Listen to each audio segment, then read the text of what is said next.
buenas tardes a todos. Gracias a todos por venir a la quinta conferencia de este año. Tengo que decir que, bueno, pues es el corte estival del verano.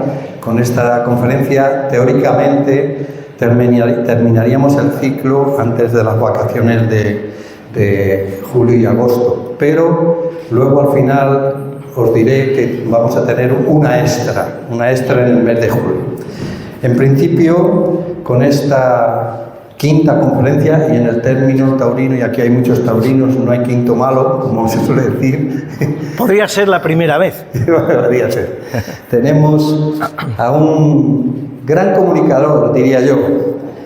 Luis de Antequera, aparte de ser abogado y economista, es escritor y periodista. Pero además le va a la guerra, pues es alférez de artillería, o sea que está en una tierra artillera. Ya sabéis que nosotros nos distinguimos porque en la época comunera Medina vino Carlos V mandó a por los cañones para ir contra Segovia. Somos una tierra artillera, o sea que estás en tu tierra. Estoy en casa. Estás en casa. Además de un gran articulista, más de 2.500 artículos. Yo creo que se va acá. Lo voy a hacer a eso. Más de 2.500 artículos le avalan.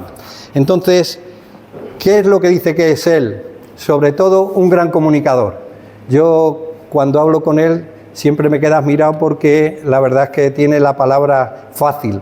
Y él habla de historia, habla de la historia, de nuestra historia. ¿Qué va a hablar? De la historia del descubrimiento de América. Parece que todo el mundo conocemos, pero es que hay otras cosas que no conocemos del descubrimiento de América. Y eso es lo que nos va a relatar él hoy aquí en esta conferencia, que espero que sea del agrado de todos. Además, como es un cantor, nos podrá cantar algo, si quiere. Soy cantor de coros. Primero estoy afónico hoy, pero soy cantante de coros, lo cual me exime de cantar cuando me lo piden así como así. Vale. A un solista no debería ser, pero a mí sí. Así que no me lo pidan porque no lo voy a conceder. Bueno, pues es un placer tenerlo hoy aquí y os dejo en sus manos. Muchas gracias. Gracias, muchas gracias. Bueno, temas de audición. Se me está oyendo en estos momentos. No sé ni siquiera si esto está... A ver, ahora sí. Pero, ¿cómo prefieren ustedes que hable? ¿Así o así? Bueno, pues habla. Para mí es peor, pero lo vamos a hacer de esta manera. Bueno, María, ¿te tienes ahí un libro? ¿No? Cógeme un librito, que siempre empiezo enseñándolo, es lo normal, para que ustedes se animen al final. Bueno, pues en definitiva estoy aquí para presentar el que es mi primer libro sobre hispanismo, mi 10º libro. Yo he escrito mucho sobre religión, también algún libro de poesías, alguna cosita más. Tengo novelas, tengo escritas novelas que no he publicado. Esto está funcionando raro. No se oye, ¿no? Ahora sí, ahora no, ahora sí, ahora no.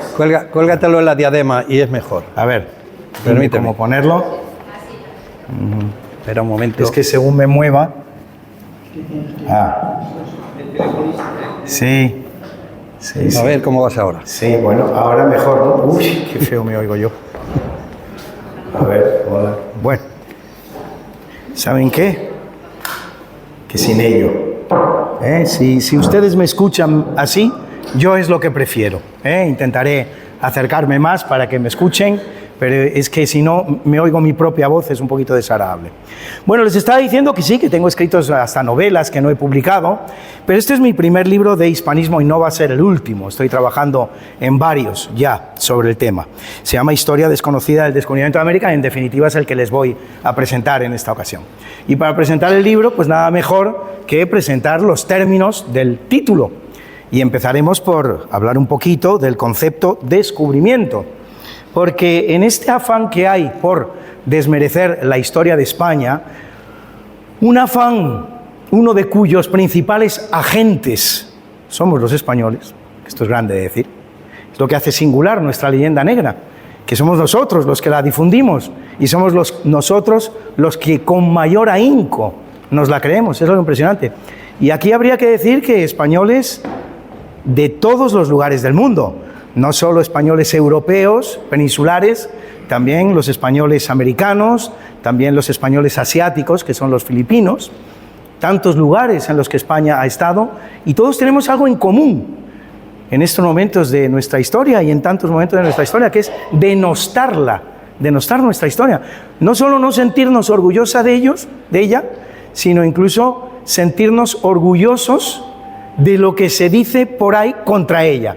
Algo absolutamente singular. Es así, lamentablemente. Yo les puedo decir, si quieren ustedes, para ilustrarles el tema, siempre lo hago con el mismo ejemplo, es un vídeo que está circulando mucho por la red, fue una escena de televisión, en Radio Televisión Española, donde una célebre comunicadora, pues le preguntaban por Hernán Cortés, y entonces directamente sin tener ni idea de nada, porque esa señora no ha leído ni de ese tema, ni de muchos otros tampoco, y lo definió como genocida, pero además lo definió como genocida con orgullo, estaba encantada de poder decirle, usar la palabra genocida. Pues es un genocida. Todo el público se rió, fíjense ustedes, yo voy a decir la palabra genocida, ¿produce algún tipo de humor? ¿Ustedes se están riendo? ¿Es divertida la palabra genocida? Pues en ese contexto lo fue. Todo, ja, ja, ja, ja, ja. Con lo que no contaba aquella comunicadora es que había una persona de mediana formación, vamos, algo más que mediana formación, pero bastaba con que tuviera mediana formación en aquella tertulia, y simplemente tomó la palabra 2 minutos y habló medianamente, dijo 4 características de lo que fue la conquista de México, la dejó absolutamente callada, avergonzadamente callada, no pudo decir nada, o sea, quedó en evidencia que no sabía casi ni de quién hablaba. Es más, estoy seguro que si le hubiéramos preguntado a esta comunicadora si Hernán Cortés conquistó México, o conquistó Perú, o conquistó la Argentina, no habría sabido responder. Pero lo que sí sabía era que era un genocida. Esto caracteriza el acceso que los españoles tenemos a nuestra historia, en estos términos. Estábamos describiendo la palabra descubrimiento, que es la primera que aparece en el título de mi libro, pero es que fíjense ustedes, dentro de este espíritu que les estoy relatando a ustedes, hasta eso nos niegan, hasta eso nos discuten si España descubrió América. Bueno, pero esto ya es como decir, no sé, si Jesucristo vivió en el siglo I o vive en el siglo XXI. Eso nos lo discuten, y hay gente que se afana en discutir que España descubrió América. Según ellos lo pudieron descubrir los vikingos, los pudo descubrir los pescadores escoceses, y algunos llegan ya al disparate máximo de que lo descubrieron los indígenas. Es decir, que todos sabemos que América existe porque nos lo dijeron los indígenas. Los indígenas, pues, en fin, en sus medios, con sus medios, divulgaron al mundo entero, difundieron que América existe. Gracias a estas teorías absolutamente. Fíjense ustedes, la mejor prueba de que los vikingos, que es en definitiva la tesis más consolidada, no descubrieron América, la mejor prueba de que los vikingos no descubrieron América es que nosotros descubrimos que los vikingos descubrieron América a mediados del siglo XIX. Si nosotros descubrimos, los partidarios de esta tesis, que los vikingos habían descubierto América y ese descubrimiento se hace a mediados del siglo XIX, es que ha habido 3 siglos y medio que América existía, con la que teníamos contactos, conocíamos sus mapas, conocíamos sus gentes, se habían hecho tantas cosas, pero, sin embargo, no lo sabíamos, porque no habían llegado todavía el descubrimiento de que los vikingos habían descubierto América. O sea, todo es un absurdo así de grande. La palabra, por lo tanto, descubrimiento. España sí, España descubre América, porque descubrir no es estar están los indígenas. Siempre pongo un ejemplo a la hora de explicar esto. O sea, el doctor Pasteur, un buen día, está en su consulta, recibe un niño, el niño viene con la rabia, la lleva puesta, está rabioso. El doctor Pasteur lo primero que hace es explicarle que tiene un virus dentro. Le dice que ese virus produce una enfermedad que él ha llamado rabia, que tiene estos síntomas. Y le enseña una jeringuilla y le dice que con esa jeringuilla le va a salvar de esa enfermedad. Y ahora les pregunto yo a ustedes, ¿quién descubrió la rabia? ¿La descubrió el doctor Pasteur o la descubrió ese niño que ya la llevaba puesta? Y antes que él, sus padres, y antes que sus padres, sus abuelos, y sus tatarabuelos. ¿Quién es el descubridor de la rabia? ¿Es que ha dejado de serlo Pasteur de repente? Pues lo mismo les digo sobre los españoles. El descubrimiento lo hacen los españoles, porque descubrir no es estar, es una cosa distinta. Descubrir es dar nombre. Descubrir es cartografiar. Descubrir es poblar. Descubrir es difundir. Descubrir es contarle a la gente que a tantas millas de las costas europeas hay tierra y que esa tierra se llama de una determinada manera porque le han llamado y que esa tierra es de una manera y no es de otra. El descubrimiento fue grande para los europeos, pero el descubrimiento fue aún más grande que en esto nunca pensamos tampoco, para los propios americanos. Los americanos, aquellos que se encuentra Cristóbal Colón, los Pinzones, tantos españoles, luego Hernán Cortés, luego Pizarro, tantos. Los americanos, por lo general, salvo en los grandes imperios, azteca, incaico, tienen un ámbito de actuación que no supera los 20 kilómetros a la redonda. Eso es lo que un indígena americano conocía de su continente, 20 kilómetros a la redonda. Muchos de ellos tenían la fortuna de convivir con la divinidad, porque la divinidad era el volcán que veían a lo lejos. Estaban en el puro paraíso, ahí sí, era el paraíso, estaban ya viviendo con la divinidad. No hay indígena en América, como no sea en la parte del istmo panameño, no hay indígena en América que cuando llegan los españoles pueda decir que América está regada por dos mares. El Atlántico a un lado, el Pacífico al otro. No lo hay. El imperio azteca mira hacia el Atlántico, no conoce el Pacífico. El imperio incaico, y estoy hablando de las dos grandes unidades políticas, sociales, culturales, más importantes que se van a encontrar los españoles. El imperio incaico conoce el Pacífico, no conoce el Atlántico. España descubre América a los europeos, pero le descubre América sobre todo a los principales implicados, a los principales beneficiados de ese descubrimiento, que no es otro que los americanos, precisamente.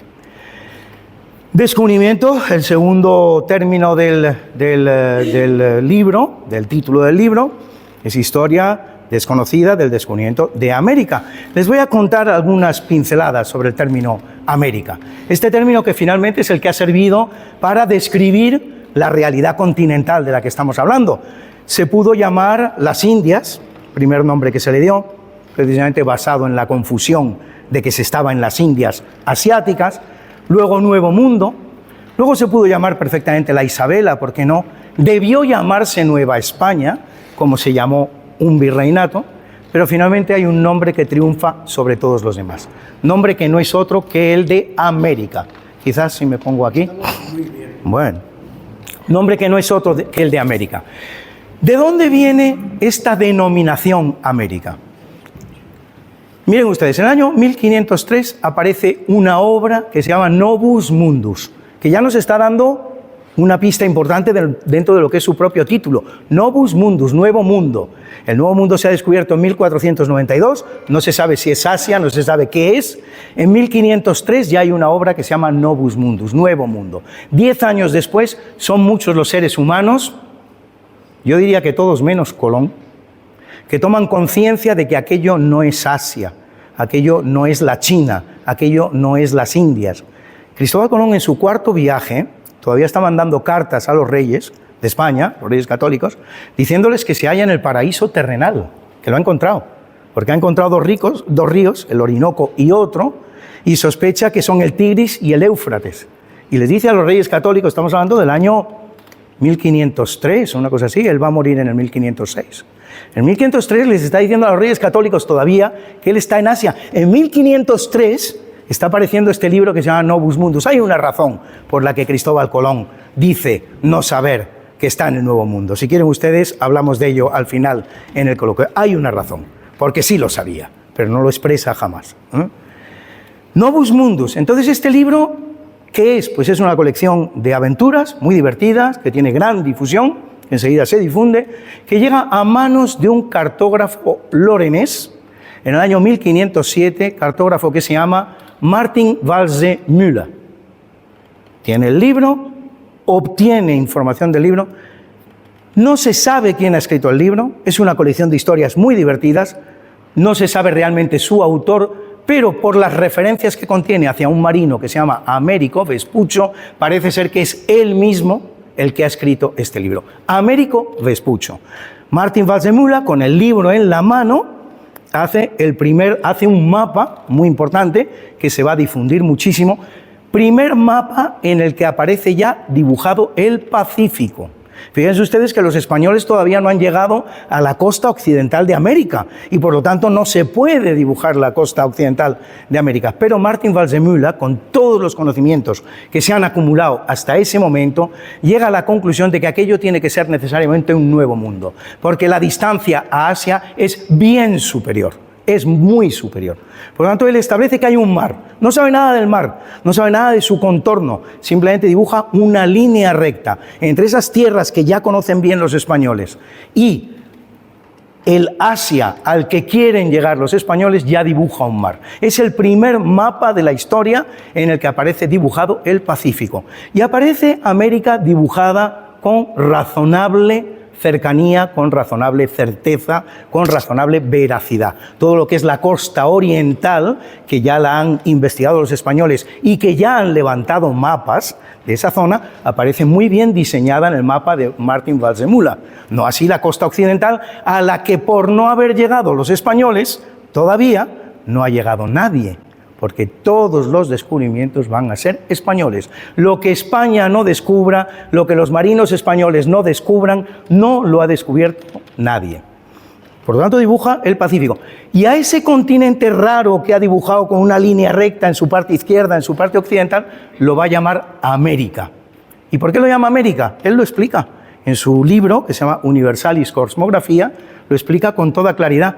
Puesto que ha sido descubierto, según él cree, por la obra Novus Mundus, puesto que ha sido descubierto por Américo Vespuccio, de justicia es que la llamemos América. Estas son palabras literales de Martin Waldseemüller. Martin Waldseemüller enseguida va a saber que lo que ha dicho es un disparate, que aquello no lo ha descubierto Américo Vespuccio, que tiene unos descubridores bien diferentes, que son una serie de marinos españoles, entre los cuales Cristóbal Colón, los Pinzones, tantos otros. Solo 2 años después, va a hacer un nuevo mapa, lo va a difundir con el mismo afán, con el mismo cariño con el que había difundido el primero, pero el mal ya está hecho. Y ese nombre de América va a quedar ya definitivamente escrito por los siglos de los siglos para denominar precisamente este mundo nuevo descubierto por los españoles en 1492. Por lo tanto, se trata efectivamente de un descubrimiento. Les he hablado algo a ustedes un poquito de la palabra América, para que nos vayamos poniendo en contexto. Les he dicho que sí, que efectivamente es un descubrimiento de los españoles, se pongan como se ponga quien se ponga. Pero ahora les voy a hacer una afirmación que espero que sea chocante. Es efectivamente un descubrimiento, pero no es el descubrimiento de América. La obra que va a llevar a cabo España a partir del año 1492 y hasta que abandone esas tierras en el primer cuarto del siglo XIX, no es de justicia llamarla descubrimiento de América. Desde este punto de vista, España no descubrió América. No podemos llamar a la obra española, titularla descubrimiento de América. Por muy justos que nos consideremos con la historia, por muy patrióticos que nos consideremos. Lo que hizo España entre los años 1492 y 1820, y singularmente hasta 1565, 1492-1565, es el auténtico descubrimiento del 60% del planeta Tierra. No es el descubrimiento de América. No me discutan ustedes si descubrimos o no descubrimos América. No, de eso no voy a hablar. Es una minucia de tal categoría que no voy a hablar de ese tema. Los españoles descubren el 60% del planeta Tierra. Es así como lo tenemos que llamar en adelante. Es así como lo tenemos que defender. Es así como, ojalá, aparezca en los libros en un breve espacio de tiempo. El descubrimiento del 60% del planeta Tierra por los españoles. Todo aquello que va desde el meridiano 28 oeste, que pasa por las Canarias, último punto conocido del Atlántico, que por cierto lo conocían ya los romanos, es decir, que nos pasamos 1500 años sin avanzar un solo kilómetro en el Atlántico. Lo que ya conocía Plinio el Viejo es lo que sigue conociendo la Escuela de Sagres de Portugal y los marinos españoles en 1492. Desde el meridiano 28 oeste, que pasa por las Canarias, al meridiano 128 este, que pasa por las Islas Molucas. Eso es más de la mitad de la circunferencia terrestre, es exactamente un 60%. Ese 60% de territorio y de aguas es todo, en su totalidad, un descubrimiento español. Este gran descubrimiento español del 60% del planeta Tierra, no descubrimiento de América, sino del 60% del planeta Tierra, contiene a su vez 5 grandes descubrimientos. El primero de ellos, uno del que nunca hablamos ni se nos ocurre pensar, que es el de los confines del Atlántico. Cuando toda esta aventura española empieza, se conoce apenas un 20% de las aguas del Atlántico. Apenas un 20%, hay un 80% del océano Atlántico que es completamente desconocido, del que no se sabe nada, y circulan incluso tantas fantasías, que hay monstruos, que hay agujeros. Todo eso había que llegar a esos lugares para ver si existía o no, si había agujeros en las aguas, simplemente si eran aguas navegables, simplemente si no estaban hirviendo, que podían haber estado hirviendo. Todo eso no se sabía. Todo lo que se conocía del Atlántico era lo que llegaba precisamente hasta las Islas Canarias y luego hasta Cabo Verde, que es un descubrimiento que hacen los portugueses por esas fechas. Que por cierto, portugueses que por cierto, esto tampoco lo perdamos de vista, son la gran potencia náutica del mundo cuando empieza la aventura española. No nos equivoquemos, cuando en 1494 se reúnen marinos españoles en Tordesillas, marinos españoles con marinos portugueses, tendemos, dentro de este desconocimiento absoluto de la historia, de nuestra historia que tenemos, tendemos a creer que llegan unos españoles absolutamente prepotentes, mirando así por encima y tal, unos portugueses achicaditos, a ver qué nos dejan, nosotros vamos por África, si nos dejan África. No, es al revés. En ese momento, 1494, en que lo único que conocen los marinos españoles es la isla de la Española en el Caribe y no conocen otra cosa, en ese momento la potencia náutica del mundo, la que viene mirando para arriba, desde arriba, es Portugal. Solo 8 años después, para el año 1500, las tornas habrán cambiado. Pero en 1494, la potencia náutica europea y probablemente del mundo, a no ser que lo sea la China, es precisamente Portugal. Eso nos tiene también que quedar muy claro. Por lo tanto, los confines del Atlántico, eso había que descubrirlo. Si aquellos marinos españoles, como estuvo a punto de ocurrir, por cierto, porque hay un momento dado en que los marinos se sublevan, están dispuestos a tirar a Cristóbal Colón por la borda, solo 3 días antes de producirse el descubrimiento de América, cosa que evitan los hermanos Pinzón.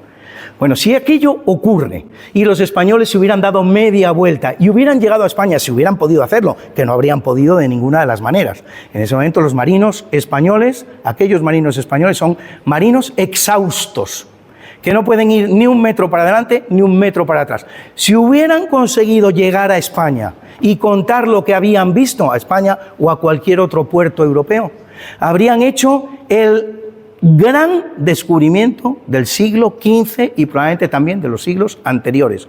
Habrían venido a España, habrían venido a Europa a contarnos cómo eran los confines del Atlántico y que aquello era navegable, que había vientos, que las aguas eran navegables, que no había monstruos, que no había agujeros. Todo eso es un hallazgo de la primera magnitud del que nunca se habla, porque lo hicieron los españoles. Que lo hubieran hecho los ingleses, ya verían ustedes, como estábamos hablando, de tantos descubrimientos y no solo el de América. Los confines del Atlántico. Segundo descubrimiento que realizan los españoles. Ahora sí, el descubrimiento de América. Ahora sí, el descubrimiento de América. ¿Qué representa esta tierra americana que se encuentran los españoles? Y por cierto, tampoco nos vayamos muy lejos ni lo desfiguremos demasiado. Lo que se encuentran los españoles es la isla de la Española, una isla de 70.000 kilómetros cuadrados, 5 veces más grande que la isla de Mallorca, nada más. Ese es prácticamente el resultado del primer viaje de Colón. Algo más, si quieren ustedes. También en eso podemos entrar en el coloquio. Pero de momento quédense con esa idea. No se ha descubierto América, no es América, se ha descubierto la isla de la Española. Bien, ¿qué representa esta isla de la Española para aquellos marinos españoles que llegan a ella en 1492? Primero, una tabla de salvación. De no haber estado esa isla allí, con toda probabilidad superior al 95%, no habríamos vuelto a saber nada de aquella expedición. Lo más que aparecería en los libros de historia, muy especializados, un marino de origen ignoto, por nombre Cristóbal Colón, salió del puerto de Palos de la Frontera en España hacia el occidente y desapareció y nunca más volvimos a saber de él. Por lo tanto, una tabla de salvación. De no haber estado ahí la isla de la Española, estos españoles habrían desaparecido inexorablemente, no habríamos vuelto a saber nada de ellos. En segundo lugar, esta tierra de la isla de la Española, esta América que descubren los españoles en aquella ocasión, lo que representa es un auténtico retorno al neolítico. Este viaje de Colón se puede definir con bonitas palabras, con una doble característica. Es un viaje de 7.000 kilómetros en el espacio, geográficamente hablando, desde Europa hasta América, y es un viaje de 7.000 años en el tiempo. Un retorno de 7.000 años para encontrarse allí el auténtico neolítico. No había de nada. En América no había de nada. Hombres desnudos y poco más. En aquella primera América se encuentran los españoles. Luego se encontrarán algunas realizaciones, algunas, pero vamos a comparar el Machu Picchu, año 1400 de nuestra era, con las pirámides, año 4000 antes de nuestra era. Esa es la comparación. A mí me emociona ver Machu Picchu. Me emociona ver que aquellos americanos fueron capaces de levantar esas piedras y hacer aquel palacio del Machu Picchu. Pero no puedo olvidar que en Europa en aquel momento hay más de un centenar de catedrales góticas ya en ese momento. Y que esa realización que los americanos han hecho en el año 1400 se había hecho en el Viejo Mundo en el año 4000 antes de Cristo. Todo esto hay que entenderlo así, porque si no lo entendemos así podemos incurrir en disparates maravillosos. Por lo tanto, primero, les había dicho una tabla de salvación. Segundo, un auténtico retorno al neolítico, 7.000 años de viaje en el tiempo. Y, en tercer lugar, y lo más importante de todo, un obstáculo absolutamente insalvable. Aquí no solo no hay de nada, sino que no tiene nada que ver con lo que buscábamos. Queríamos llegar a las costas orientales de Asia, queríamos restablecer la ruta de la seda, queríamos que volvieran a Europa el comercio de la seda, de la porcelana, de las especias, de tantos aparatos tecnológicos que existían en aquellas partes del Viejo Mundo, y no podemos traer nada. Un gigantesco obstáculo, y lo miremos por donde lo miremos, no podemos superarlo. Esto es enorme. De momento nos encontramos esta isla de la Española, tiramos hacia occidente, pero luego nos vamos a encontrar la isla de Puerto Rico, luego nos vamos a encontrar Venezuela, luego nos vamos a encontrar Brasil, luego nos vamos a encontrar Argentina. No hay manera de atravesar esto. Esto es una barrera gigantesca y nada de esto es Asia. Nada de esto es porcelana, nada de esto es seda, nada de esto es riqueza, nada de esto es comercio. Todo es lo mismo, neolítico puro, un gigantesco obstáculo. España, la primera decisión que toma importante es la de establecerse en esas tierras. Por cierto, la segunda expedición de Colón, para mí, personalmente, tan importante como la primera. La primera son 3 barquitas con 200 marinos y punto final, ahí no hay de nada. La segunda son 17 barcos, son 2.000 personas, son caballos, son cerdos, son semillas, son profesionales, son aperos. Es todo. Son mujeres. Las 3 primeras mujeres americanas van ya en la segunda expedición. Tienen nombre y apellido. Sabemos quiénes son. 2 Catalinas y 1 María. Y sobre todo una cosa, 12 sacerdotes. Cuando España manda sacerdotes es que va en serio. ¿Se han preguntado ustedes alguna vez? En la primera expedición no había sacerdotes. Aquellos marinos españoles estuvieron durante 3 meses de ida y 3 meses de vuelta sin escuchar una misa. Aquella España, ¿se dan ustedes cuenta? No se sabía a lo que se iba. La segunda expedición van 12 sacerdotes. No van 11, no van 13, no van 15, no van 20, van 12. ¿Suena el número? España ha decidido establecerse en América. Esa es la primera decisión que toma España. La pudieron tomar todas las demás potencias también, Inglaterra hace su descubrimiento de América en 1497, pero no hace un retorno en el 98 con gente. Los franceses hacen su descubrimiento de América en 1524, pero no vuelven en 1525. Los portugueses hacen su descubrimiento de América en 1500, por cierto, que no es el descubrimiento del Brasil, porque el Brasil lo había descubierto un español, Vicente Yáñez Pinzón, 3 meses antes que Pedro Álvarez Cabral, que es el que pasa en los libros de historia por ser el descubridor de Brasil. No, 3 meses antes había habido un español además bien conocido, que todos conocemos bien, Vicente Yáñez Pinzón. Los portugueses van a volver en 1530, 30 años después. Esa decisión que toma España un año después de establecerse en aquellas tierras es heroica, es única, es singular, no existe nada parecido. Es absolutamente increíble, no tuvo parangón en la historia. Pero es que hay otra cosa que los españoles tampoco olvidan en ningún momento. Lo primero es establecerse. Bueno, hemos encontrado esto por casualidad, nos vamos a establecer. Fíjense ustedes la decisión que se toma, que no la toma ningún otro país. Como estamos medio locos, pues la tomamos. Pero hay otra decisión todavía más importante que toma España en aquel momento. No nos vamos a quedar aquí. El objetivo era llegar a las costas orientales de Asia y recuperar la ruta de la seda, restablecer la ruta de la seda. Y no vamos a abandonar este proyecto en ningún momento.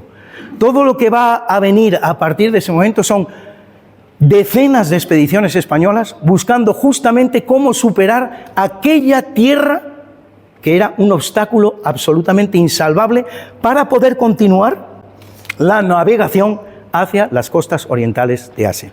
Por lo tanto, les he dicho las 3 cosas que representa América para aquellos españoles: una tabla de salvación, un retorno al neolítico y un obstáculo insalvable que hay que salvar como sea, y del que España nunca quitó los ojos.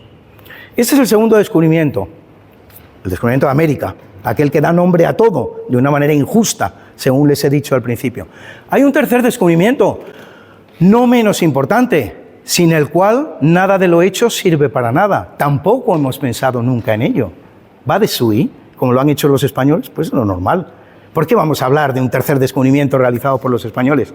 Ya hemos ido a América, ya se ha descubierto los confines del Atlántico. Ahora hay que volver, porque si no volvemos, ¿de qué sirve todo aquello? Eso le pasó a los ingleses. Su segunda expedición a los Estados Unidos, a los actuales Estados Unidos, a las tierras de Terranova, por aquel marino que se llamaba Cabot, en 1498, no retorna jamás a Inglaterra. No tenemos noticias de ella. Hubo que ir y hubo que volver. Y este descubrimiento de lo que yo llamo el tornaviaje atlántico, ya hemos cruzado el Atlántico, pero ahora hay que volver desde el Atlántico. Este descubrimiento de lo que yo llamo el tornaviaje atlántico, ¿quién lo hace? Indiscutiblemente, el descubrimiento de los confines del Atlántico lo ha hecho Cristóbal Colón, es el jefe de aquella expedición. También es el autor del descubrimiento de América porque es el jefe de aquella expedición. ¿Quién es el que hace el descubrimiento del tornaviaje atlántico? ¿Quién es el primer marino de la historia que navega desde América hasta Europa? Ya tenemos un marino que ha navegado de Europa a América. Pero ¿cuál es ese marino que es el primero en navegar desde América hasta Europa? No es Cristóbal Colón. No es Cristóbal Colón, es Martín Alonso Pinzón. Martín Alonso Pinzón es el descubridor del tornaviaje atlántico, el primer marino en toda la historia que navega desde América hasta Europa. Esto es un hallazgo, esto es una gesta de tamaño colosal de la que nadie habla. ¿Qué es lo que ha ocurrido para que esto sea así? Ha ocurrido que a la altura de las Azores, según venían los marinos españoles, navegando un poquito más al norte de lo que lo habían hecho para llegar a América, el trayecto tiene forma de elipse, navegan de esta manera para llegar a América y navegan de esta manera para volver desde América hasta Europa. A la altura de las Azores, una tormenta ha separado de manera inexorable a las 2 embarcaciones que están volviendo. La tercera, como sabrán seguramente ustedes, se queda en América. La nao Santa María, la más grande de todas ellas, la más torpe también en lo que es la navegación atlántica, estaba a encallar por culpa de Cristóbal Colón, que era su comandante. Martín Alonso Pinzón, el comandante de la Pinta, ni siquiera estaba con Cristóbal Colón cuando estos hechos ocurren.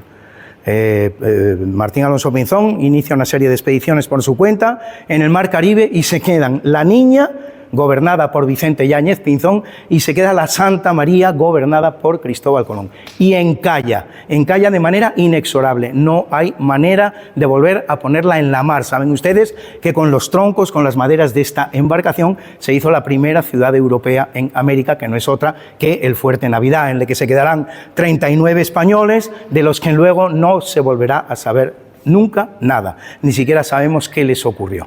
Lo que sabemos es que se quedan en América, y cuando vuelve la segunda expedición colombina a América, ellos ya no existen, solo quedan los restos de aquel Fuerte Navidad.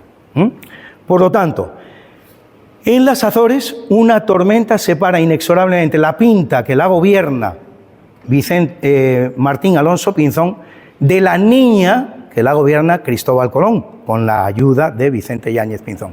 Una vez más, un dato importante a retener. De estas dos carabelas, las dos muy navegables, por cierto, un descubrimiento, una invención, una fabricación, una producción portuguesa. Las carabelas eran barcos portugueses que utilizaron precisamente los españoles para esta gran expedición. De estas dos embarcaciones, la dura, la grande, la difícil, es la Pinta. ¿Quién la gobierna? Martín Alonso Pinzón.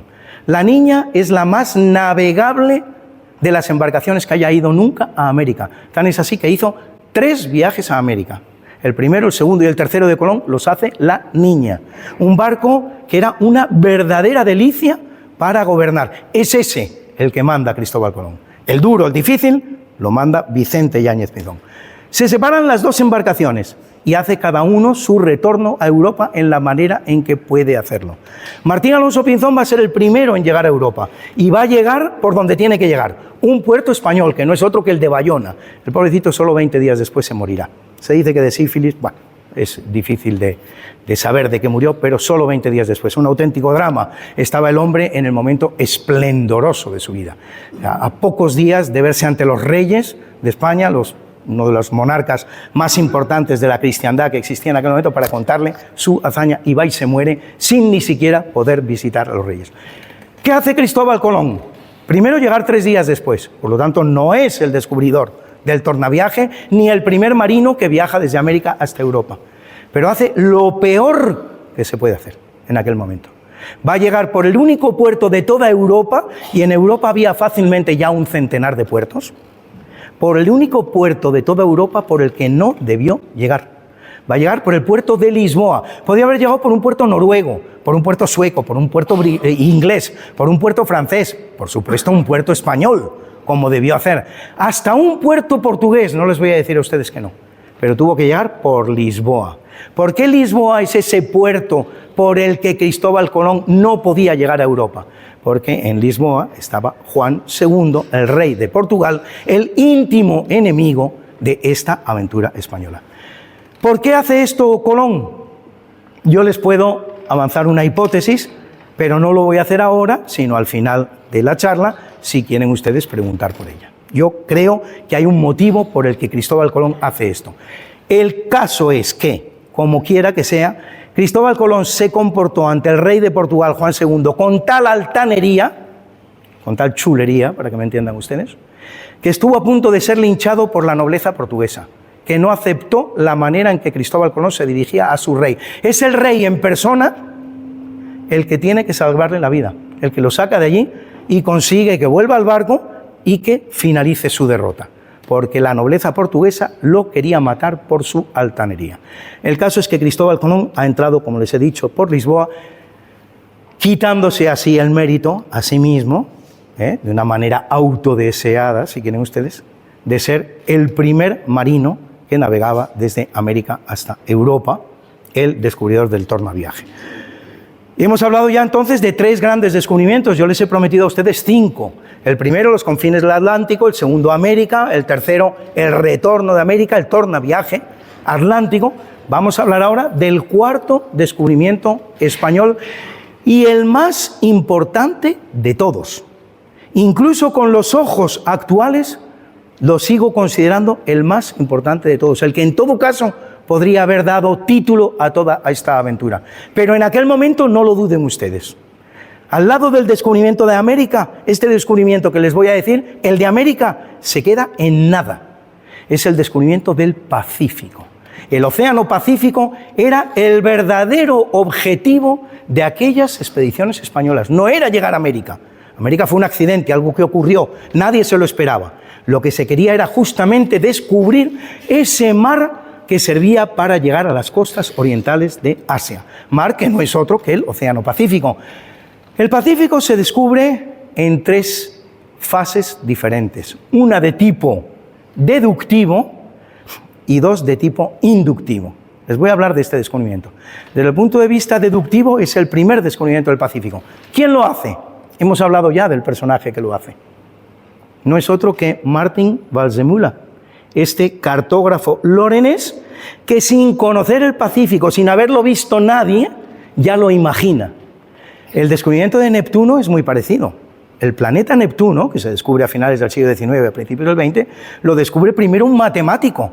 Dice, por las fuerzas que estoy viendo yo en el universo, aquí necesariamente hay un planeta. Y 8 días después, un astrónomo francés, Urbain Le Verrier, ve el planeta de Neptuno. Tenemos un descubrimiento deductivo, el del matemático, Gale, se llamaba, un alemán, Gale, y el descubrimiento inductivo, el que consiste en verlo, en visionarlo, que es el que hace el astrónomo francés. Pues el mar Pacífico lo mismo, el primero que lo descubre, Martin Waldseemüller, que lo dibuja en su libro Universalis Cosmographia, publicado en el año 1507. El primero que lo visiona, un español, ya saben ustedes quién, Vasco Núñez de Balboa, en ese mágico año que es el año 1513. Si quieren ustedes, yo les voy siempre insinuando preguntas para el final del coloquio, para el final de la conferencia.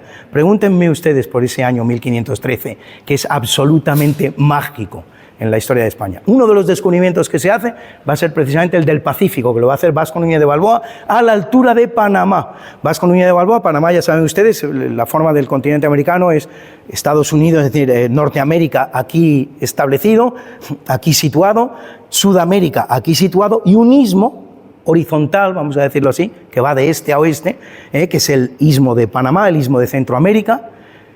Vasco Núñez de Balboa va a entrar por el norte de este istmo, por las tierras panameñas, va a conquistar Panamá, que es un pequeño país, y va a llegar al sur de Panamá, donde va a visionar el Océano Pacífico. Por eso lo va a llamar Mar del Sur. En realidad estamos hablando del gigantesco Mar del Oeste. Es ese Mar del Oeste que sirve para llegar a la China de unas dimensiones absolutamente colosales, el fenómeno geográfico más grande que existe en todo el planeta Tierra. Pero él lo llama Mar del Sur, que es cualquier cosa menos Mar del Sur, un trocito del mar Pacífico se visiona hacia el sur. En cualquier país que uno esté, visiona el mar Pacífico hacia el oeste, pero él lo visiona hacia el sur. Ese es el segundo descubrimiento del Pacífico. Y el tercero, quizás el más importante después de todo, aunque no sea el primero, el que va a hacer Magallanes, porque va a representar la manera de poder llegar al Océano Pacífico sin abandonar un barco y haciendo una navegación absolutamente continua que atraviesa todo el Atlántico. Este descubrimiento lo hace ese marino portugués que trabaja para la corona española y del que yo personalmente me siento muy orgulloso, y de que precisamente eligiera trabajar para esa gran España del siglo XVI. Este es el que va a hacer el tercer y definitivo descubrimiento del Pacífico. Ya saben ustedes que este descubrimiento del Pacífico se va a ver luego consumado con toda una vuelta al mundo absolutamente increíble que consumará, que llevará a la práctica ese marino vasco por nombre Juan Sebastián Elcano. Este es el cuarto gran descubrimiento de los españoles y, a mi entender, el más importante en aquel momento. Y solo falta por hacer un descubrimiento. Si piensan ustedes un poquito, se pueden imaginar cuál es, porque tiene bastante que ver con el tercero. Si el tercero fue el tornaviaje atlántico, es decir, ya hemos llegado a América, ¿cómo hacemos para volver desde América? Pues ahora tenemos que hacer el mismo proceso, el mismo trabajo. Ya hemos descubierto el Pacífico, ya se ha llegado a la China, ya se ha llegado a las Molucas. De hecho, Juan Sebastián Elcano hará un cargamento de clavo de olor impresionante, de un valor absolutamente inimaginable, y lo va a hacer en las Islas Molucas, a las que ha llegado porque ha descubierto cómo llegar a ellas. Pero ahora hay que volver. Se ha llegado a Asia y ahora hay que volver. Si no volvemos, bueno, pues esto tiene una cierta utilidad, pero no toda aquella que necesitamos, porque de lo que se trata, lo que se busca es de restablecer la ruta de la seda. No tiene sentido que tengamos que darle toda la vuelta al mundo para llegar a Asia y continuar en otra media vuelta al mundo para llegar a España. Lo que hay que hacer es volver de aquel lugar al que ya hemos sido capaces de llegar, que no es otro que las costas orientales de Asia. Este descubrimiento, que podría pensarse que es el menor y que en condiciones normales debería haber sido el más fácil, fíjense ustedes que entre 1492 y 1521 se han hecho 4 de los 5 grandes descubrimientos sin tener conocimiento de nada, sin tener conocimiento del Atlántico, sin tener conocimiento del Pacífico, sin tener conocimiento del Estrecho de Magallanes, sin tener conocimiento del gigantesco continente americano. En 30 años se hacen 4 de los 5 grandes descubrimientos, pues este quinto, que debería haber sido tan fácil, bueno, pero si ya sabemos dónde está América, ya sabemos dónde está Asia, de ahí venimos y aquí hemos llegado. Ahora se trata de dar marcha atrás y llegar a aquel lugar del que venimos. Ese descubrimiento va a tardar en hacerse nada menos que 45 años, mucho más que los otros 4 descubrimientos juntos. Va a costar 6 expediciones fallidas de los españoles. Sencillamente no se encontraba la manera de volver desde Asia hasta América. No se encontraban las corrientes, no se encontraban los vientos. Esta va a ser la gran proeza de otro marino español, también vasco, Andrés de Urdaneta, que por lo que es su trayectoria vital anterior, tiene unos conocimientos que no tiene nadie en aquel momento en el mundo. Y él sabe perfectamente que si consigue llegar a la parte sur del Japón, desde allí existe un viento que se llama el Kuroshibo, la corriente negra, que le lleva directamente hasta América, aunque sea un lugar inhóspito, porque le lleva a la parte bien septentrional de América, no las partes en las que España está presente y que está poblando, colonizando y evangelizando. Es mucho más al norte, es la parte alta de California. Pero él sabe que cogiendo ese viento va a llegar a la parte norte de América y luego es una simple y llana cuestión de hacer navegación de cabotaje, es decir, con la costa a la vista, para llegar finalmente al puerto de Acapulco, que era el puerto más importante que ha existido durante tantos siglos en el Pacífico, construido naturalmente por los españoles. Restableciendo así, finalmente, esa ruta de la seda que era el objetivo de esta expedición y que hoy podemos llamar perfectamente, sin temor a equivocarnos, en una denominación que es absolutamente acertada y que da nombre a un magnífico documental, la primera globalización de la historia. Es decir, la primera vez en toda la historia de la humanidad, hacia el año 1565, en que todos los productos asiáticos son comerciables en América y en Europa. Todos los productos americanos son comerciables en Asia y en Europa. Y todos los productos europeos son comerciables en América y en Asia. Primera globalización. Muchas gracias. He terminado.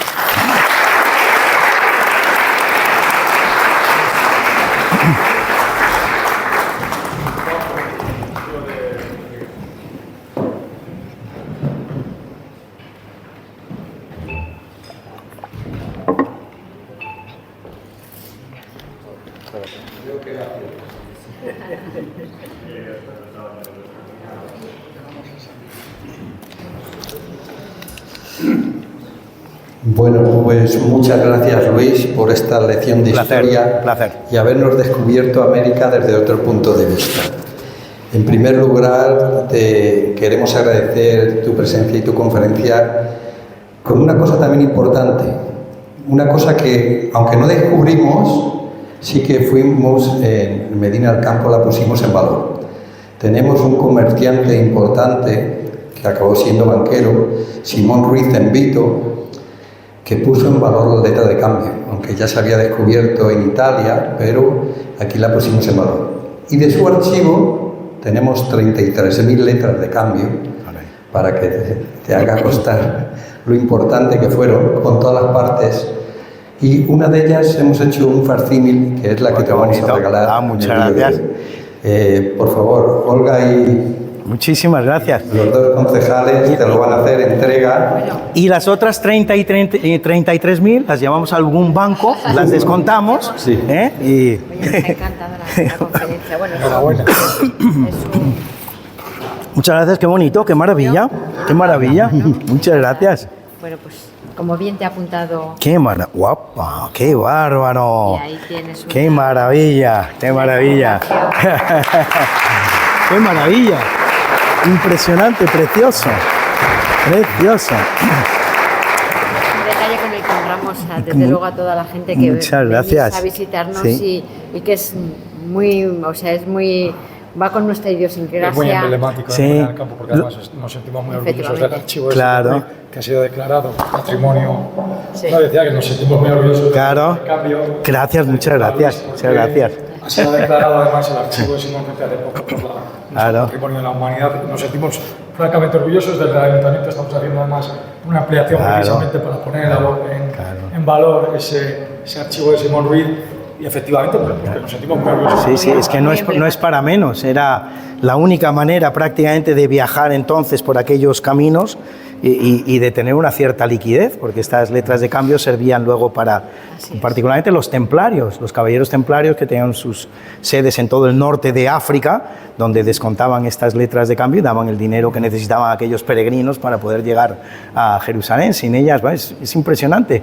Y saber que aquí hay 33.000 letras de cambio, vamos, impresionante, maravilloso. Lo que yo no sé si los 5 que me han precedido a mí aquí tenían como yo 8 años de banca. Ahí no lo sabemos. Muchas gracias. Bueno, Muchísimas muchas gracias a los concejales.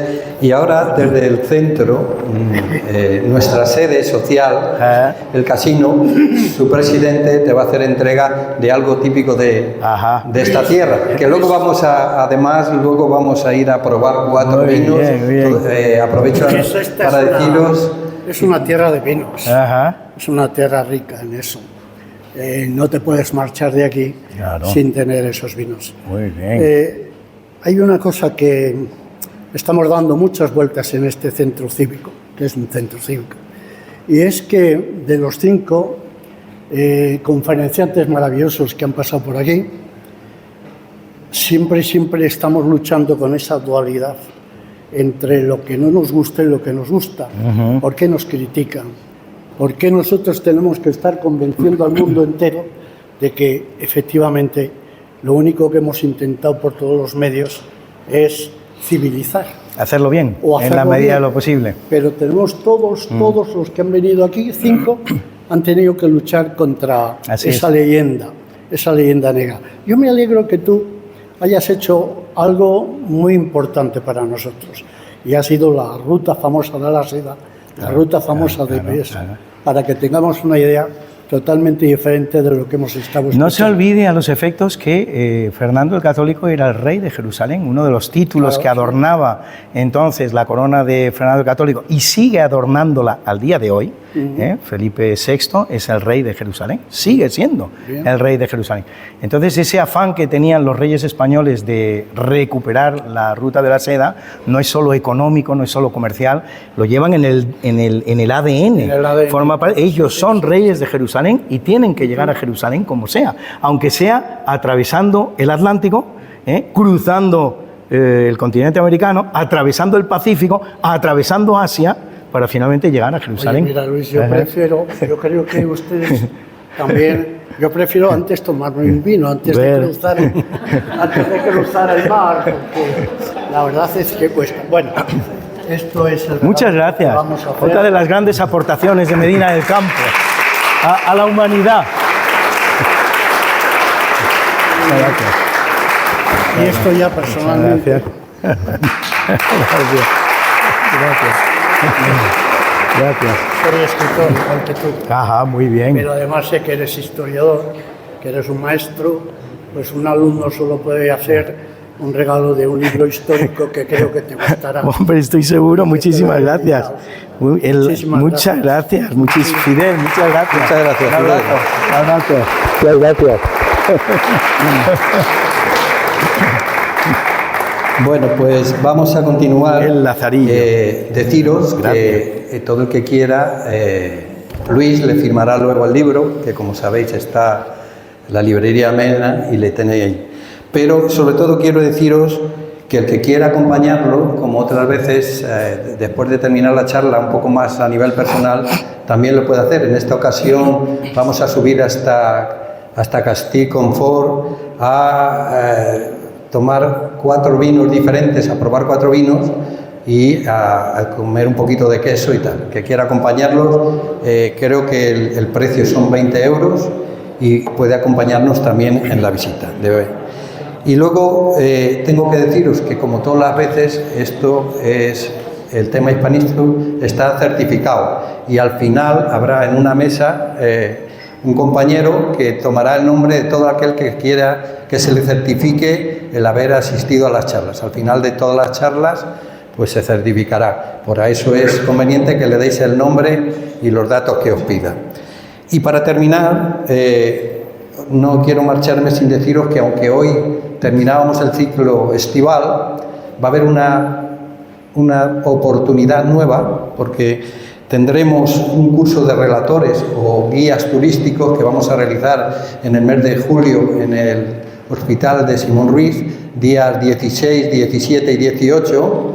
Y entre las conferencias que se darán allí será una sobre los valores de Isabel la Católica. La dará un profesor que viene, que se llama Agustín Máximo Garay, argentino, y entonces el que quiera podrá asistir también a esa charla el viernes día 17, ¿vale? Y con esto termino. Muchas gracias a todos y ahora podéis hacerle las preguntas que queráis. Exacto. Como sospecho que no tenemos mucho tiempo, me da la impresión, a mí me encantaría que hubiera preguntas, es donde yo aprendo, porque... Que hagamos 2 preguntas. Sí. Tenemos que hacer. Sí, no, justo. Lo que les voy a pedir es que sean muy breves para que pueda haber las más posibles. Así que venga, ¿alguna pregunta? Sí, en tonalidad es ¿por qué Colón llega a Lisboa? ¿Por qué Colón llega a Lisboa? Yo saco toda una tesis de este tema. Es decir, lo más probable, lo que se dice, que probablemente quiso renegociar con el rey de Portugal las condiciones que ya tenía con los reyes católicos. Las condiciones que tenía con los reyes católicos eran inmejorables. Y además el rey de Portugal no se las iba a mejorar porque habría sido un casus belli, es decir, un motivo de guerra con su vecino castellano, con el que las relaciones pues no eran malas y se intentaba mejorar. Sin embargo, yo sí, haciendo una lectura psicológica del tema, saco la conclusión de esta llegada de Cristóbal Colón por el puerto de Lisboa en el sentido de que Cristóbal Colón era portugués. Y todo esto me baso para decirlo en lo que doy en llamar el síndrome del indiano. ¿Qué es un indiano? Un indiano es un niño, por lo general, o a lo mejor algo mayor, pero por lo general, un niño jovencito que abandona su pueblo con una mano delante, otra mano detrás, no es nadie en el pueblo, se va hacia las Américas o se va a cualquier lugar del mundo, triunfa, se establece en ese lugar al que llega, pero su máximo afán en todo momento, algo que no olvida nunca, a pesar de que se fue con apenas 5 o 6 años, su máximo afán es volver a su casa, donde no conoce a nadie, donde todo el mundo le despreció, hacerse un gran palacio y además no solo eso, sino incluso de alguna manera beneficiar a sus vecinos, con una bonita iglesia, con un frontón, por ejemplo, como se hizo tantas veces en Navarra. Los navarros les gusta la pelota, los indianos navarros hacían frontones. Y ese es su máximo afán. Entonces, ¿cómo asocio yo esto con la visita de Colón? Es decir, Colón hace un movimiento absolutamente extraño, se separa de Martín Alonso Pinzón, dice la historia que la tormenta fue imposible, algunos la llaman la tormenta más grande de la historia. Probablemente ni siquiera. Probablemente fue la ocasión que aprovechó Cristóbal Colón para separarse de Martín Alonso Pinzón, largarse por su cuenta y llevar a cabo lo que era su sueño, que es entrar en Europa, entrar en la península ibérica por el puerto de Lisboa, para mesarle las barbas a su señor natural. Y dice, mira, vengo exitoso.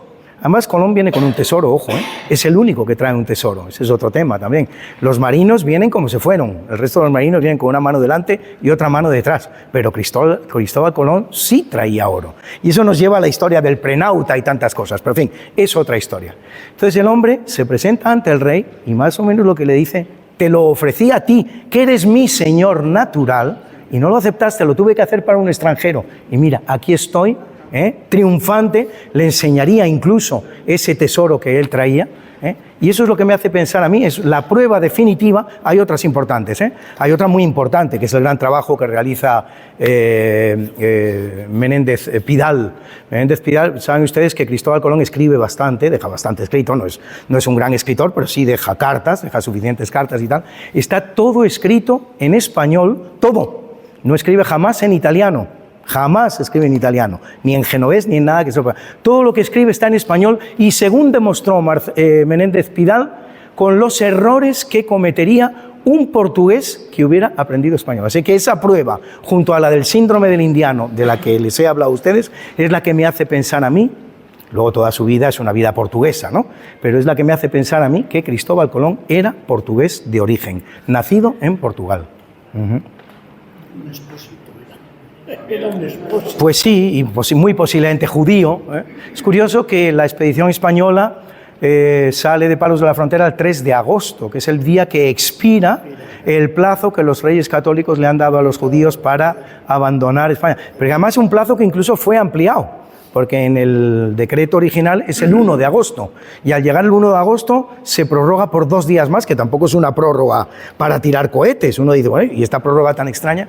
Y ahí el 3 de agosto es cuando sale la expedición colombina, que luego llegará a América. El segundo era un defensor totalmente de los comuneros, por ejemplo. Sí. Entonces es posible que debido a los problemas que había con el rey español, digo yo, que era difícil, que por eso es extraño que él pagara en Portugal.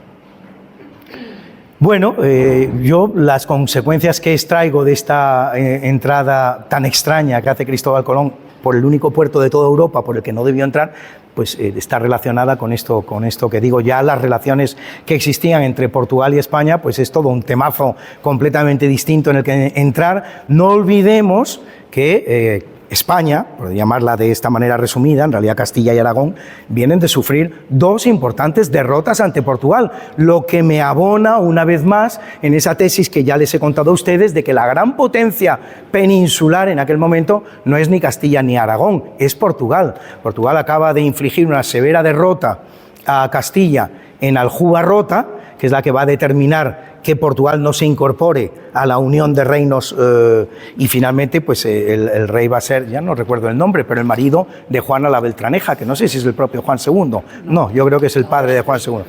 Exactamente. Bien. Pero y una segunda derrota no menos importante, en un periodo de la historia en el que nos hemos detenido muy poco, que es la batalla de Guinea, una batalla que se produce entre castellanos y portugueses en África, muy poco anterior, unos 10, 15, 20 años antes del descubrimiento de América, donde el vencedor vuelve a ser Portugal. Pero si el vencedor hubiera sido Castilla, la historia habría sido completamente distinta. Castilla se habría quedado con la ruta portuguesa, habría llegado a las Molucas costeando África, costeando la India, atravesando el Índico, y habría sido Portugal la que tendría que haberse aventurado por el mar Atlántico para ver qué había en los confines del mar Atlántico. Pero como se produjo la derrota de Castilla, fue Portugal la que se quedó con esa ruta. Esto es muy importante. A esta batalla es una batalla pequeña. Es por cierto, por un tesoro de oro. Ha aparecido una mina de oro y se la disputan castellanos y portugueses. Eso dará lugar luego al Tratado de Alcáçovas, que finalmente firma la paz entre españoles y españoles. Siempre que digo españoles es pues castellanos y, si quieren ustedes, incluso aragoneses. Pero esta batalla de Guinea es de suma importancia. Habría cambiado la historia. Porque la mayoría de los esclavos eran guineanos. Por supuesto, ese es todo otro tema, el tema de la esclavitud. Tengan ustedes que en cuenta, en fin, doy muchos datos y a mucha velocidad, y yo no sé hasta qué punto muy conectados los unos con los otros. El comercio transatlántico de esclavos negros es un comercio muy conocido. Las fuentes han llegado prácticamente incólumes a nuestra época, porque se registraba todo, esos registros no han desaparecido, y estamos en condiciones de decir que conocemos muy bien el comercio transatlántico de negros desde África hasta Europa. Se puede hablar de 12 millones de personas trasladadas desde África hasta América, de las cuales llegaron a América 10 millones. 2 millones se quedaron en la mar, en aquel viaje penoso que hacían desde África hasta América. Pues bien, de estos 10 millones de esclavos 12, vamos a decir en origen, de estos 12 millones de esclavos trasladados desde África hasta América, la mitad de ellos, 6 millones, los traslada ¿quién? Portugal. La gente tiende a creer que Inglaterra, no, Portugal. Inglaterra 3 millones, 6 millones por Portugal. Pues probablemente de haberse producido una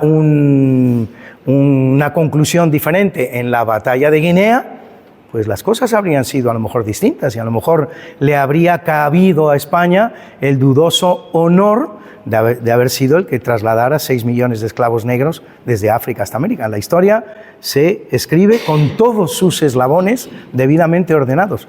Fue de esta manera.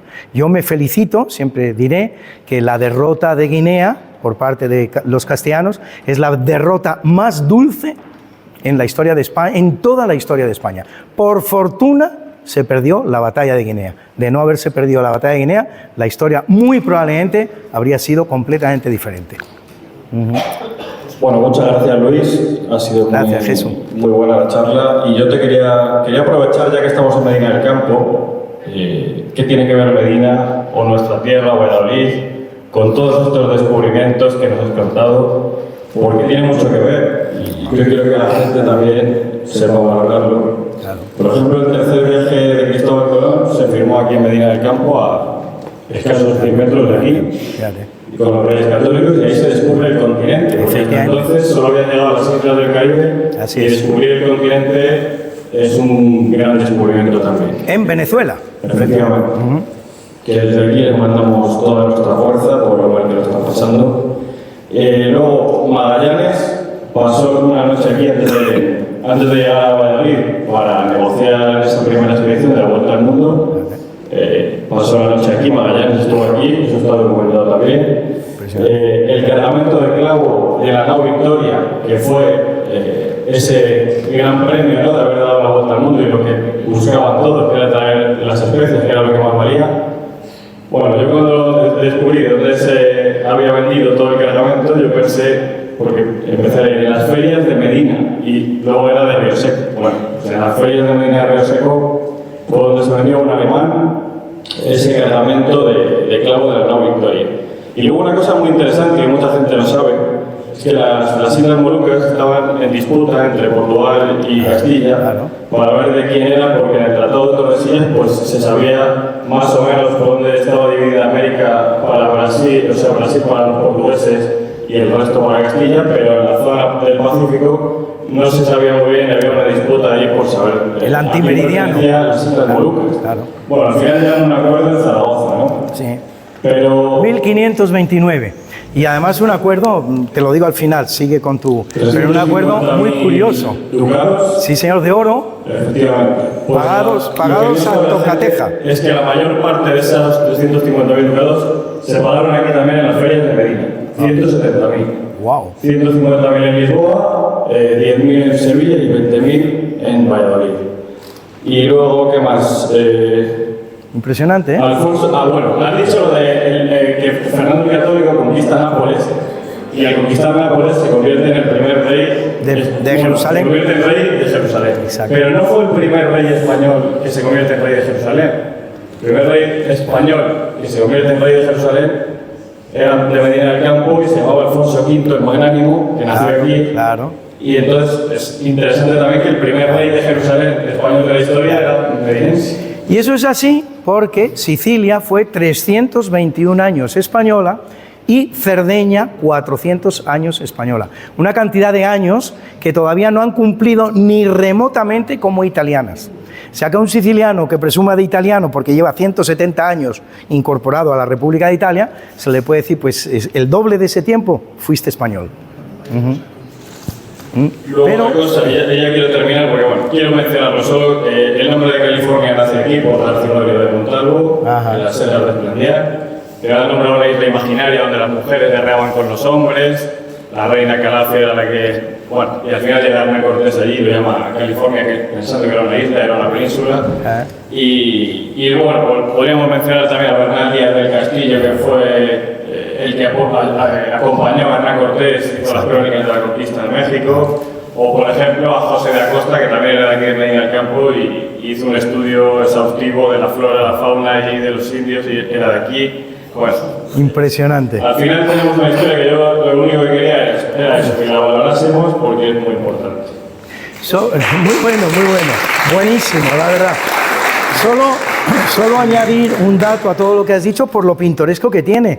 Esos 350.000 escudos de oro que le paga Portugal a España, finalmente para quedarse con las islas de Ternate y no sé qué, son las dos islas Molucas, en realidad los pagó en falso, porque las islas eran portuguesas. Ya, se sabía. Y se reúne una comisión portuguesa, aquello está en el antimeridiano, justamente en el punto más remoto desde España. No se conoce todavía la Tierra suficientemente bien como para saber qué es lo que ocurre en aquellas latitudes. Se reúne una comisión de geógrafos españoles con una comisión de geógrafos portugueses y los españoles consiguen convencer a los portugueses de que aquellas islas son españolas, pero no lo eran. Con los conocimientos que tenemos hoy día, estamos en situación de decir que eran portuguesas. Es decir, que Portugal pagó y qué cantidad, 350.000 escudos en oro, era un verdadero tesoro entonces, le permitió a Carlos V financiar todas sus campañas europeas, pero estaba pagando lo suyo. De todas maneras, no vayamos de chulitos los españoles, porque luego nos la devolverán en Brasil. Brasil era español. Las auténticas dimensiones del Brasil portugués son la sexta parte de lo que hoy vemos como Brasil, conceptuado como Brasil. Es decir, el Brasil portugués es la sexta parte de lo que hoy vemos convertido en ese gigantesco país que es Brasil. Todo eso fue una conquista que fueron haciendo los portugueses, precisamente aprovechándose de la fusión de coronas. En los tiempos de Felipe II, III y IV de España, que son Felipe I, II y III de Portugal, en ese momento se van adentrando en aquellas selvas brasileñas y luego se aprovechan también de los procesos independentistas españoles para seguir conquistando. En ese momento probablemente Brasil todavía le tomó a la América española 2 millones de kilómetros cuadrados, no son pocos, a los distintos países, principalmente a Paraguay, pero a todos los demás. Así que quiero decir que España se la jugó en las Molucas, pero Brasil se tomó su revancha bien cumplida. 1513, qué año mágico. Los años mágicos de la historia de España son dos, 1492 y 1513. 1492, pues contado, se termina la Reconquista. No es la unidad de España, Ojo, esto es un error. No se completa la unidad de España, faltan territorios muy importantes, entre los cuales el más importante, Navarra. Por lo tanto, se termina la Reconquista. Se escribe la primera gramática del español, que la escribe pues, en Nebrija, Antonio de Nebrija. Se descubre América, se produce la expulsión de los judíos en los términos de los que ya hemos hablado. Y un quinto dato del que nadie se acuerda nunca y que no es poco importante. Accede al papado el tercer papa español de la historia, que no es otro que Alejandro VI, el Papa Borgia, un gran papa, uno de los grandes papas de la historia, tan grande que había sido, antes que papa, durante 5 papados, vicecanciller de la Iglesia, que en aquel momento era la persona que realmente mandaba en el Vaticano. No era el Papa era una figura ilustre, una figura nominal, el que mandaba en las cosas políticas del Vaticano era el vicecanciller. Durante 5 papados anteriores al suyo, Alejandro VI fue el vicecanciller de Roma. Es impresionante, es un personaje de la primera, y luego su vida disipada, pero bueno, pues es que, quiero decir, pero vale, pues es que todos los papas renacentistas lo fueron, y no les voy a hablar a ustedes de los siglos de plomo, del siglo X, XI, XII, que son terribles, donde hubo de todo, ahí hubo de todo, pero sin embargo parece que el único papa, y después de todo, tenía una amante fija. Sí, tuvo algunos deslices por aquí, pero sobre todo lo que tiene es una auténtica esposa. El hijo de Papa Alejandro VI, César Borgia, estuvo encarcelado aquí en el Castillo de Mota. Claro, y está enterrado en Navarra. César Borgia, que está enterrado en Navarra. Pero el año del que íbamos a hablar es el 1513, no el 1492. Después de Adriano de Utrecht. Adriano Utrecht fue papa, que no es español, pero es casi español, porque venía de ser rey de España. Era el regente de España cuando Carlos V no estaba. Y Carlos V, por lo tanto, yo hablo siempre de 3 papas españoles, que son el Papa Dámaso, Calixto III, tío de Alejandro VI, y el propio Alejandro VI. Calixto III y Alejandro VI enterrados en la Iglesia Nacional Española de Santiago y de Montserrat de los Españoles, en Roma, una iglesia que les invito a conocer y sobre todo para que vean ustedes el enterramiento de estos 2 grandes papas españoles, Calixto III y Alejandro VI, tío y sobrino. Pero luego hay otros 4 papas que, sin ser españoles, son asimilables a españoles. Uno de ellos es Adriano de Utrecht, último papa que reina con su propio nombre. Ya antes los papas venían cambiándose el nombre para reinar, Adriano no se lo cambia y luego ya todos los papas que vendrán, todos se cambian el nombre. El último papa que reina con su propio nombre es Adriano de Utrecht, que será Adriano VI, y venía de ser rey de España. Y hay otros 3 papas pues, que de alguna manera son asimilables a papas españoles. Estábamos con el 1513, ¿no? 1513. Primero se completa. Este es el año en que se completa la unidad de España. Yo no era cabal, todavía habrá algunas pequeñas incorporaciones, notablemente la de Olivenza, en Extremadura, esta ciudad que se le arrebata en el siglo XIX, a principios del siglo XIX a los portugueses, pero en 1513, con la conquista de Navarra, es cuando podemos decir que la unidad española está perfectamente consumada. Bueno, aquí me ven ustedes. La mayoría de ustedes ni me conocía antes, alguno me podría conocer, no soy nadie realmente, pero están ustedes ante la única persona en toda España, este es un récord que yo tengo, un prurito que yo tengo, la única persona que en su día, cuando se produjo el 5º centenario de la conquista de la ciudad de Pamplona, por las tropas de Fernando el Católico y se completó la unidad española, lo hizo constar en prensa. No hubo un solo político, no hubo un solo periodista, nadie aquel día se acordó de que los españoles estábamos cumpliendo el 5º centenario de nuestra unidad. Luis Antequera, que tienen ustedes presente y que por lo demás vale muy poquito, fue el único periodista español que se acordó de aquel evento de la máxima importancia. Pero es que... Tienes una ventaja. Es tu mujer que es pamplónica. Claro. No, pero no me dijo nada. No, se lo dije yo a ella. Pero no es lo único que se hizo en aquel año 1513, se hicieron cosas importantísimas. En el año 1513 se descubre Estados Unidos, lo descubre Ponce de León cuando llega a la Florida. En el año 1513 se descubre México, lo hace Díaz de Solís y Vicente Yáñez Pinzón, si no me equivoco también, cuando llegan a la península del Yucatán. Y hay todavía otro hecho que se produce en el año 1513, que ahora no me viene a la cabeza. Ah, sí, bueno, sí, ya lo hemos citado. Se descubre el Pacífico.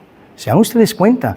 Se descubre México, se descubre Estados Unidos, se descubre el Pacífico, se completa la unidad española. Todo ello en el año 1513. 3 de estos eventos en el mes de agosto del año 1513 y el otro en el mes de junio o en el mes de mayo.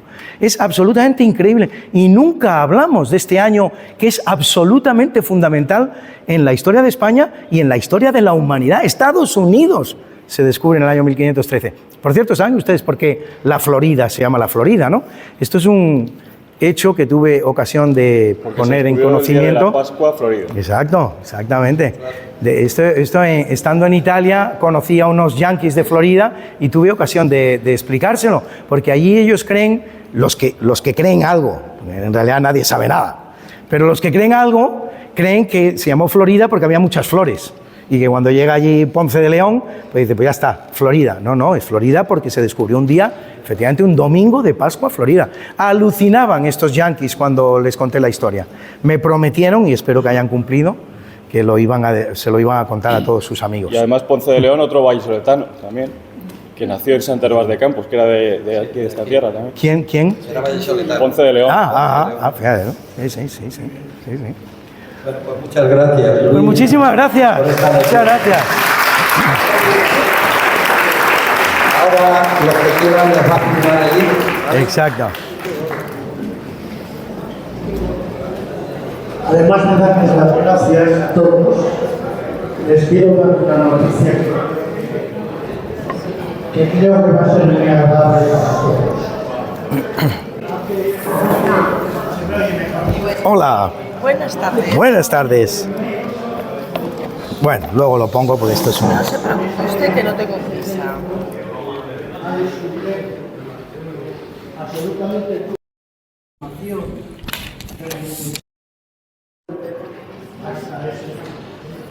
Esta documentación ha estado extendida en Sevilla, nada más y nada menos, debido a unas gestiones hechas por un medinense. Vamos a tener la oportunidad de la historia del Casino de México. Creo que va a ser muy interesante para todos ustedes y para todo el que quiera efectivamente pues conocer un poco la vida de Medina, y la vida de Medina nada más y nada menos que desde 1869. Creo que merece la pena. Bueno, pues tendremos la oportunidad. Estoy estudiando, porque los libros de acta hay que leerles, y creo que va a ser muy interesante. Creo que para septiembre tendremos la oportunidad. Así que espero que vengan a escucharlo, naturalmente. Muchas gracias.